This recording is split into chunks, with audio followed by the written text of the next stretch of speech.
देखिए, जैसे कि आप सभी जानते हैं कि अगर आपको इंटर में एडमिशन लेना है, तो पहले जो है इस पोर्टल से आपका एप्लीकेशन फॉर्म जो है फिल किया जाता था, जैसे कि आप सभी भली-भाँति जानते हैं, जिसके लास्ट में डॉट इन लगा हुआ है, ठीक है? अब हुआ क्या है कि काफ़ी सारे लोग जो है फॉर्म को भर रहे हैं और अपना जो फॉर्म भरते समय किसी प्रकार की कोई गलती हो जा रहा है या फिर सर्वर एरर हो जा रहा है या फिर उनका पेमेंट जो है फेल हो जा रहा है, तो वो लोग जो है आकर इस पोर्टल पे अपना जो है स्टूडेंट लॉगिन के बटन पर क्लिक करके फॉरगेट करने की कोशिश कर रहे हैं। तो यहाँ पे फॉरगेट नहीं होगा, क्योंकि आप सभी जानते हैं कि ये वाला पोर्टल से जो है फॉर्म फिलअप नहीं हो रहा है।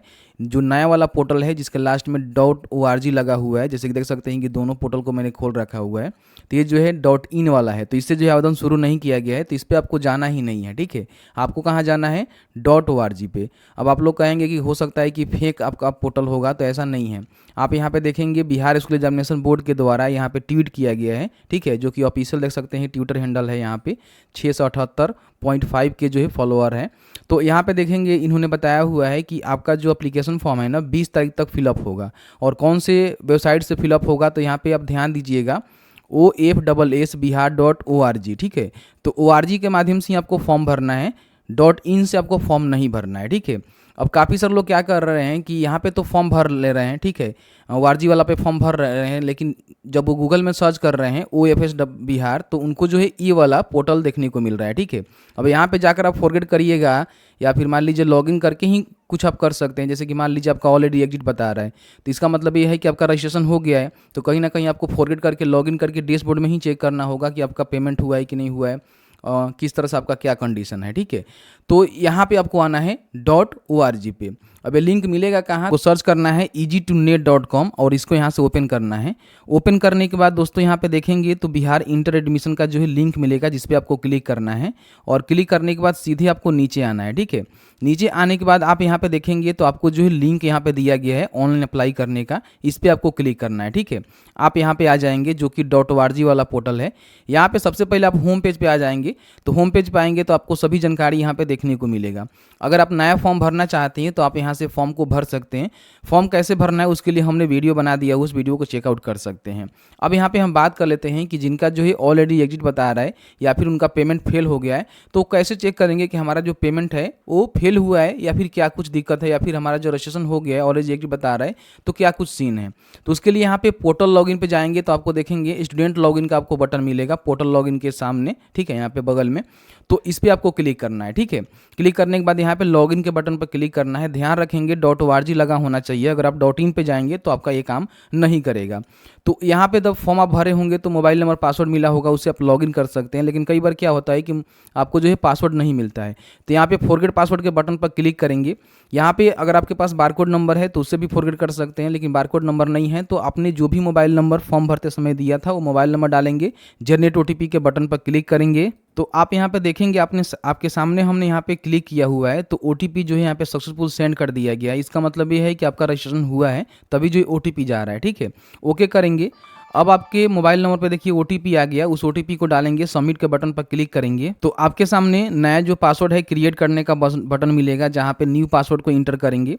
और सेम उसी तरह से जो पासवर्ड आप यहाँ पे डालेंगे, जैसे कि मान लीजिए कुछ भी डाल सकते हैं, वो आपके ऊपर डिपेंड करता है। अपना नाम लिख सकते हैं, कुछ स्पेशल कैरेक्टर लगा सकते हैं, कुछ अंक लिख सकते हैं, तो जो भी लिखना चाहते हैं आप यहाँ पे इजीली लिख सकते हैं। तो यहाँ पे न्यू पासवर्ड, यहाँ पे उसी पासवर्ड को कंफर्म करेंगे, सबमिट के बटन पर क्लिक करेंगे। तो इस तरह से देखेंगे आपका जो पासवर्ड है यहाँ पे रीसेट हो जाएगा। ओके के बटन पर क्लिक करेंगे। अब यहाँ पे अपना मोबाइल नंबर जो भी आपने पासवर्ड सेट किया था उस पासवर्ड को डालेंगे, कैप्चा को फिल करेंगे, लॉगिन के बटन पर क्लिक करेंगे।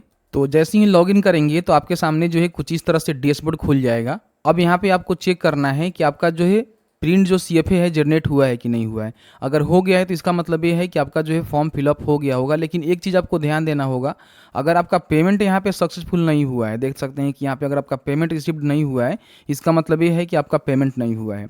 अगर यहाँ पे पेमेंट फेल दिखा रहा है तो इसका मतलब ये है कि आपका जो पेमेंट है वो फेल हो गया है, फिर से दोबारा आपको पेमेंट करना होगा। जो भी पेमेंट आपका फेल हुआ है ना, वो आपका जिस भी अकाउंट से पैसा कटा था उसमें वापस हो जाएगा, उसमें कोई दिक्कत नहीं है, ठीक है। लेकिन ध्यान रखिएगा, अगर यहाँ पे इंटीरियर दिखा रहा है या फिर प्रोसेस में दिखा रहा है, तो इसका मतलब ये है कि थोड़ा सा आपको वेट करना होगा। जब तक वो फेल होता है या फिर सक्सेस होता है, रिसीव्ड होता है, तब तक आपको वेट करना पड़ेगा। लेकिन आपका पेमेंट यहाँ पे फेल दिखा रहा है, तो दोबारा आपको पेमेंट करने की आवश्यकता है उस कंडीशन में, नहीं तो फिर आपका CFA जनरेट नहीं होगा। तो इस तरह से पेमेंट का जो स्थिति आप यहाँ पे चेक कर सकते हैं। अगर आपका पेमेंट नहीं हुआ होगा तो यहाँ पे पेमेंट का जो ऑप्शन मिलेगा, जिस पे क्लिक करके अपना जो पेमेंट है इजीली आप कर सकते हैं। बाकी अपना जो CFA है यहाँ पे पर्सनल इन्फॉर्मेशन को भी चेक कर सकते हैं, इस पर क्लिक करके आप देख सकते हैं। बाकी यहाँ पे ऑप्शन जो प्रीफरेंस है कॉलेज का देना चाहते हैं, जैसे कि मान लीजिए आपने दिया था, उसमें लगता है कि कुछ हमने गलत दे दिया था, तो उसको भी आप करेक्ट कर सकते हैं और यहाँ से अपडेट कर सकते हैं। बाकी यहाँ पे पर्सनल इन्फॉर्मेशन पे जाएंगे तो यहाँ पे देखेंगे आपने जो भी जानकारी को फिल आउट किया था वो सभी जानकारी यहाँ पे देखने को मिलेगा, जिसमें फ़ोटो चाहें तो आप चेंज कर सकते हैं। बाकी आप किसी चीज़ में यहाँ पे चेंज करने की आपको अनुमति नहीं दी जाती है, ठीक है। तो इसमें हम अपडेट की बात करें तो यहाँ पे आधार नंबर को अपडेट कर सकते हैं। बाकी यहाँ पे अपना जो भी एड्रेस है उसका जो पता है उसमें आप करेक्शन कर सकते हैं, ठीक है। यहाँ पे जैसे कि रिलीजन हो गया, ब्लड ग्रुप हो गया, ठीक है, इसमें आप करेक्शन भी कर सकते हैं, ठीक है। जिसमें करेक्शन करने का बटन होगा, इनेबल होगा, उसमें ही कर पाएंगे। बाकी तो इसमें आपका करेक्शन नहीं होगा, ठीक है। यहाँ पे देख सकते हैं कि इसमें आपका करेक्शन नहीं होगा। यहाँ पे फ़ोटो चेंज कर सकते हैं और बाकी यहाँ पे आपका जो भी स्कूल की एड्रेस है उसमें बदलाव कर सकते हैं। आपने ईयर जो है गलत सेलेक्ट कर दिया था तो उसमें बदलाव कर सकते हैं, ठीक है। बाकी यहाँ पे नीचे आएंगे तो रिलीजन, मातृभाषा वगैरह वगैरह देख लेंगे और अपना एड्रेस वगैरह वगैरह देख लेंगे। यहाँ पे मोबाइल नंबर, ईमेल आईडी भी चेंज नहीं कर सकते हैं। बाकी यहाँ पे अपडेट के बटन पर क्लिक करेंगे तो आपका जो पर्सनल इन्फॉर्मेशन है यहाँ पे अपडेट हो जाएगा। तो इस तरह से आपको जानकारी को देखना है और आप पेमेंट यहाँ पे कर देंगे। जैसे कि पेमेंट का जो हिस्ट्री है यहाँ पे आपको देखने को मिल जाएगा। तो यहाँ पे पेमेंट रिसिप्ट का मतलब क्या है कि आपका पेमेंट हो गया है, आपका CFA जनरेट हो जाएगा, कोई भी दिक्कत नहीं है, ठीक है। इस तरह से मैंने जो है सभी जानकारी स्टेप बाय स्टेप बता दिया हुआ है।